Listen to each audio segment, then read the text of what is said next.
Hello friends, स्वागत करता हूं आपके अपने YouTube channel to side facts में। तो गाइस, आज का वीडियो बहुत ही इंटरेस्टिंग है, लास्ट तक बने रहिएगा। और आज की हमारी कहानी है वर्ल्ड वॉर सेकेंड। तो गाइस, आज का वीडियो शुरू करते हैं। It is difficult to track down one single event that sparked the conflict, for ultimately it was a series of events that conspired together to eventually light the flame of war. The world's most hated treaty, the Treaty of Versailles, thus starting World War II in 1939. The whole world is. तो guys, ये कहानी है जब world war first and हो गया था 1918 में।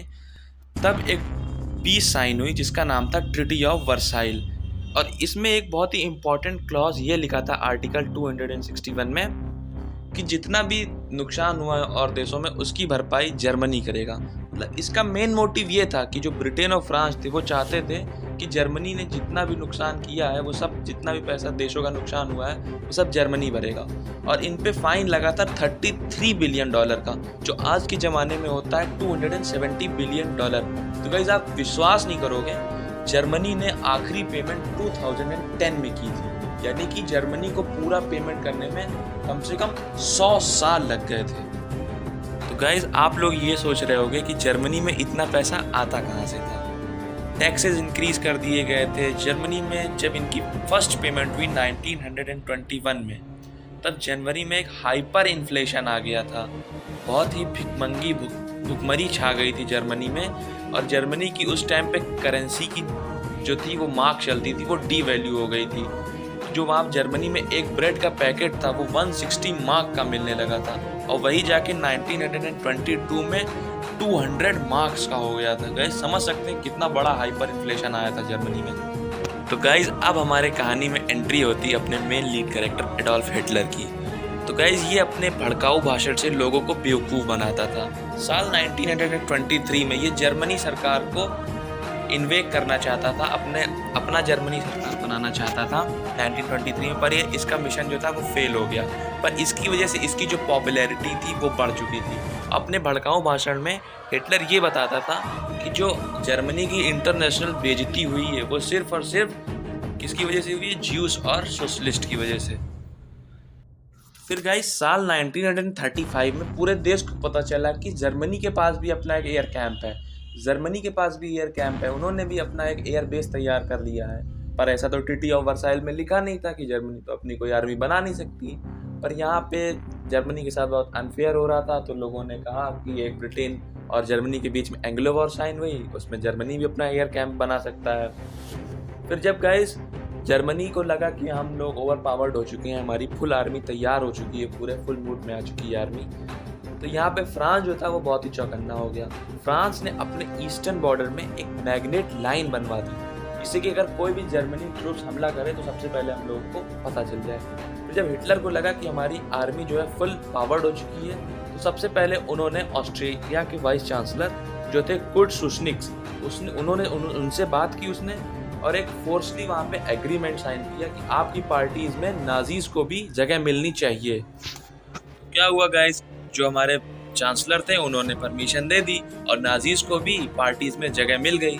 इससे हुआ क्या, ऑस्ट्रिया में भी दंगे फसाद होने लगे।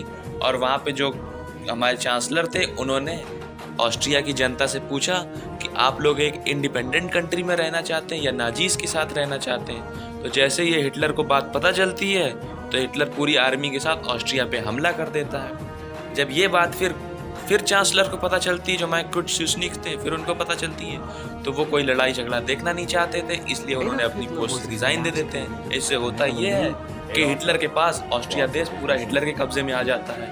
ऑस्ट्रिया भी एक हिटलर इंडिपेंडेंट से डिक्टेटरशिप देश बन जाता है। तो गाइस, हिटलर यहाँ पे भी नहीं रुकता, वो पोलैंड को भी इन्वेक करना चाहता है।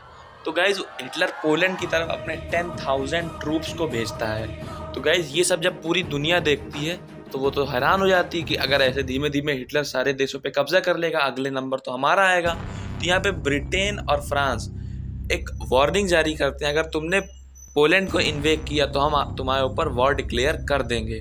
तो गाइस, यहाँ पे हिटलर इस वार्निंग को इग्नोर कर देता है।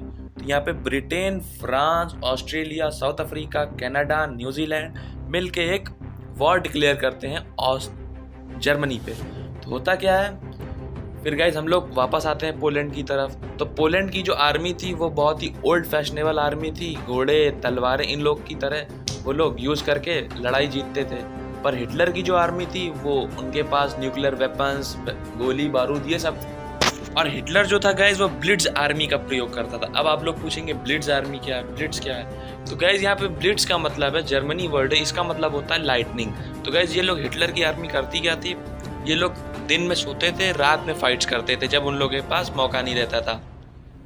और हिटलर लाखों टैंक भेजता था लड़ाई करने के लिए, और हिटलर की आर्मीज को रात में भी लड़ने के लिए इंजेक्शंस, ड्रग्स दिए जाते थे ताकि इनकी आर्मी ओवर पावर्ड रहे। और जब हिटलर हारने लगता था तब वो लुफ्टवाफे यानी कि एरोप्लेन से मिसाइल गिरवाता था जीतने के लिए। तो गाइज यही चलता रहा, तो उसने पोलैंड को भी इन्वेड कर लिया था।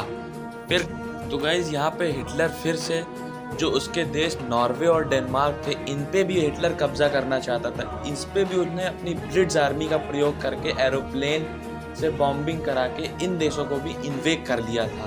तो इससे होता क्या है, जो जब आधा देश तो हिटलर के पूरे कब्जे में आ जाता है, इससे जो ब्रिटेन और फ्रांस था वो चौकन्ना हो जाते हैं। अब की बारी हमारी है। तो जो फ्रांस देश थे और जो उसके आसपास के देश थे वहाँ पे होता बेल्जियम, फ्रांस, ये जो सब देश थे। तो जो फ्रांस ने अपनी मैग्नीट्यूड लाइन बनाई थी, जो कि मैंने वीडियो में फर्स्ट स्टार्टिंग में आपको बताया था, तो यहाँ पे उनके सोल्जर्स होते हैं फ्रांस के, वो मैग्नीट्यूड लाइन पे जाके खड़े हो जाते हैं। पर यहाँ पे हिटलर जो एक दिमाग लगाता है, एक स्ट्रेटजी बनाता है, अपनी नाजीज आर्मी को 3 पार्ट्स में डिवाइड कर देता है, group A, group B and group C. जो ग्रुप बी का काम होता है वो नेदरलैंड और बेल्जियम से होके एलाइड पावर्स को हराएंगी, और जो ग्रुप सी का काम होता है वो मैग्नीट्यूड लाइन पे जाके ध्यान भटकाएंगी फ्रांस आर्मीज का। और जो ग्रुप ए होता है वो एडनेट फॉरेस्ट से जाके हमला करेगा, और यहाँ पे गाइज वो घेर लेता है। और यहाँ पे फ्रेंच आर्मी के पास जो एलाइड पावर थी, एलाइड का मतलब गाइज यहाँ पे ब्रिटेन और फ्रांस है, आप लोग समझ जाइएगा। तो यहाँ पे बस उनके पास एक ही चांस होता है कि एक डंकर का सी एयरपोर्ट होता है, वहां से वो लोग भाग सके। तो जो हमारे 70,000 ट्रूप्स होते हैं फ्रांस और ब्रिटेन के, वो डंकर एयरपोर्ट पे जाते हैं, तब तक वहाँ पे जर्मनी की आर्मीज हमला कर देती है। पूरा वहाँ पे 70,000 लोग, एक इसी पे मूवी भी बनी गई, मैं आपको रिकमेंड करूंगा, नेटफ्लिक्स पे है, डंकर्स करके। यहाँ पे पूरी जर्मनी की कहानी दिखाई गई है, आप लोग जाके नेटफ्लिक्स पे इसको आराम से देख सकते हैं गाइस। तो कहानी में होता ये है कि वहाँ पे एक सी एयरपोर्ट पे बहुत लोगों की जानें खतरे में होती हैं, और जो ब्रिटेन था और फ्रांस था उनके जो वेपन्स थे वो भी खत्म हो चुके थे। अब पूरी तरीके से जर्मनी जीतने वाला था बहुत। और यहाँ पे होता क्या है, जो उनके जो ब्रिटेन और फ्रांस के आर्मी थी वो किसी भी तरह से अपनी आर्मी को बचा लेते हैं। पर आप लोग गाइस ये पूछोगे इस वीडियो में तो अमेरिका का जिक्र तो किया नहीं वर्ल्ड वॉर 2 में। गाइस अमेरिका था ही नहीं वर्ल्ड वॉर 2 में, अमेरिका था ही नहीं। अमेरिका ने साफ मना कर दिया था कि मैं वर्ल्ड वॉर 2 में पार्टिसिपेट नहीं करूंगा। अमेरिका ने गाइस इसलिए मना कर दिया था क्योंकि वर्ल्ड वॉर 1 में बहुत नुकसान था, बहुत ही ज्यादा बर्बादी होती है देश में जब वर्ल्ड वॉर।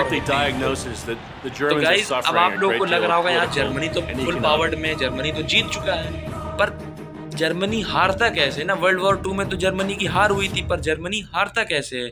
तो गाइस कैसे हारता है गाइस जर्मनी? तो इस चीज़ के बारे में हम लोग नेक्स्ट वीडियो में बात करेंगे। इस वीडियो को अच्छा रिस्पांस दीजिएगा गाइस, तभी मेरे को मोटिवेशन मिलेगा नेक्स्ट वीडियोस को बनाने के लिए। चलते हैं गाइस, जय हिंद।